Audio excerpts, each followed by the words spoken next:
사사기 4장 11절에서 24절 말씀.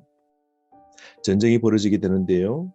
근데 11절 말씀, 시스라를 훗날 헤벨의 야엘의 손에 심판하도록 하나님이 준비시키시는 것을 슬쩍 보여주고 있죠.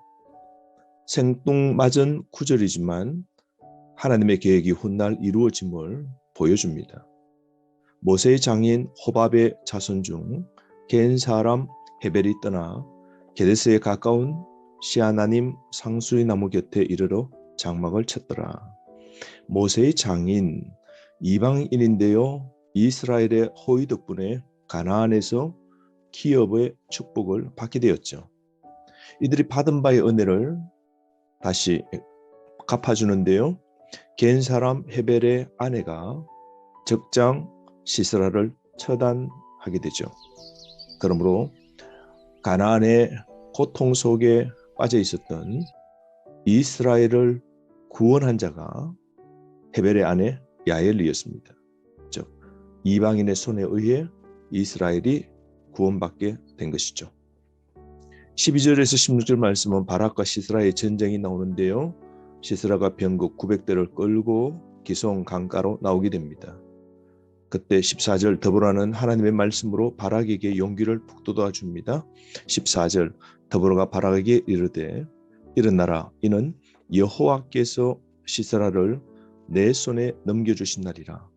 여호와께서 너의 앞서 나가지 아니하시느냐 하는지라.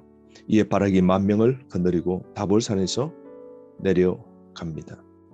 하나님이 그대 앞에 나서서 전진하실 것이다 라고 힘과 용기를 북돋아 줍니다. 바락이 10,000명의 군사를 거느리고 철병거 900대를 가진 강대한 적군과 이제 싸움이 벌어지게 됩니다. 15절 말씀, 놀라운 일이 일어나게 되는데요. 여호와께서 바락 앞에서 시스라와 그의 모든 병거와 그의 온 군대를 칼날로 혼란에 빠지게 하시매 시스라가 병거에서 내려 걸어서 도망한지라. 전쟁은 바락이 아니라 하나님이 앞서가서 이미 끝내신 겁니다. 하나님의 전쟁에서 적군의 전력은 무의미한 것이죠. 여러분, 철병거로 20년 동안 이스라엘을 옴짝달싹 못하게 하나님이 만드신 것이죠.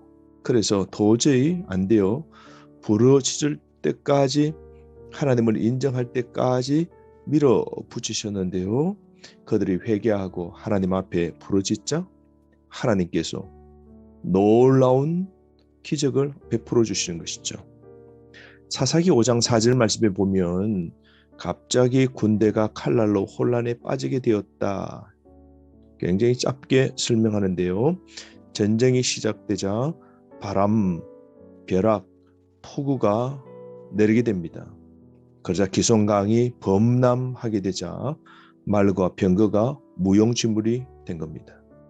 자연을 주관하시는 하나님께서 전쟁에 승리하도록 기적을 베풀어 주신 것이죠. 이스라엘은 하나님의 기적에 힘입어 승리를 하게 된 겁니다. 16절 말씀, 바락이 도망가는 적군을 쫓아가 한 사람도 남김없이 다 칼로 치게 됩니다.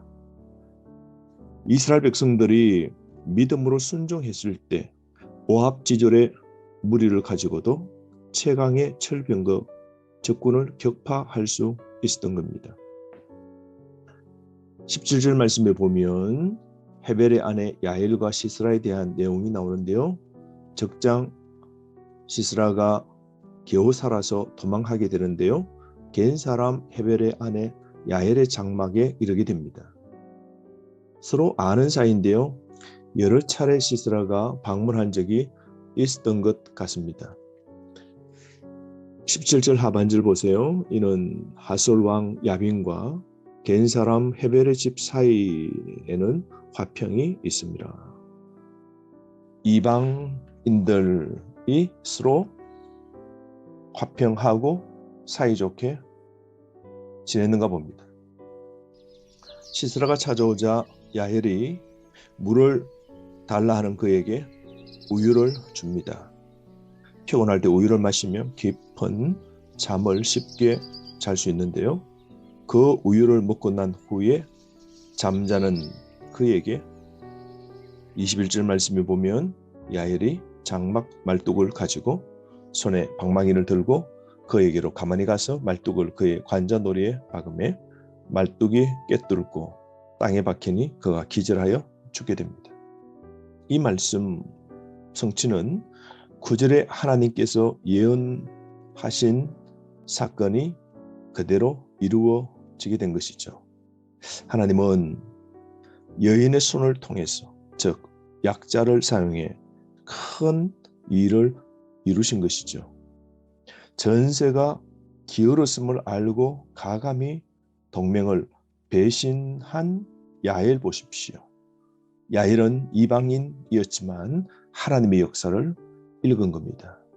야엘은 지혜가 있었고 용기가 있었고 담대함이 있었고 더불어 침착함이 그에게 있었습니다. 이 모든 것은 하나님께 대한 믿음에서 나온 것이겠죠. 이런 자를 하나님이 사용하시는데요. 그 이후 22절 바락이 시스라를 추격하여 찾아오게 되는데요. 그때 야헬의 장막에서 죽어있는 적장을 보게 됩니다. 믿음과 순종이 적은 바락은 그가 받을 수도 있었던 영광이 야헬에게로 넘어갔음을 눈으로 보게 된 겁니다. 승리의 영광은 하나님을 의지하며 용기 있게 행동하는 사람에게 속하는 겁니다. 주저한 남자 바락은 영광을 얻지 못하게 된 것이죠. 23절 말씀에 보면 하나님이 가나안 왕 야빈을 이스라엘 자손 앞에 굴복하게 하신지라. 전쟁의 주도권은 하나님이 갖고 계심을 말씀하죠. 전쟁은 하나님께 속한 것입니다. 야빈을 굴복시키고 이스라엘을 구하시는 분은 바로 하나님이셨습니다. 여러분, 오늘 우리가 영적인 싸움에서도 승리할 수 있는 방법은 끝까지 경건과 신앙생활을 유지해야 우리가 형통하게 됨을 우리가 깨달아야 됩니다. 오늘 우리의 삶, 하나님께서 약자를 이렇게 들어 사용하시는 것을 다시 한번 살펴볼 수 있습니다. 더보라, 그 이름의 뜻은 꿀벌이고요. 야엘, 그 이름의 뜻은 염소입니다. 꿀벌과 염소, 꿀과 젖을 얻을 수 있죠. 젖과 꿀이 흐르는 가나안 땅, 주시겠다 약속하신 그 약속을 하나님이 지금 꿀벌인 더보라와 염소인 야엘을 통하여 그 약속을 성취하고 있음을 보게 됩니다. 하나님은 약속하신 걸 다 이루시는 분이시죠. 오늘도 우리는 우리에게 남겨진 구원의 약속, 다시 땅에 재림하실 약속, 영원한 천국에 들어가 살 약속, 이 언약의 약속을 붙잡고 오늘도 믿음 없는 이 세대 가운데 오직 하나님을 왕으로 섬기며 힘있게 살아가는 저와 여러분 되기를 바랍니다.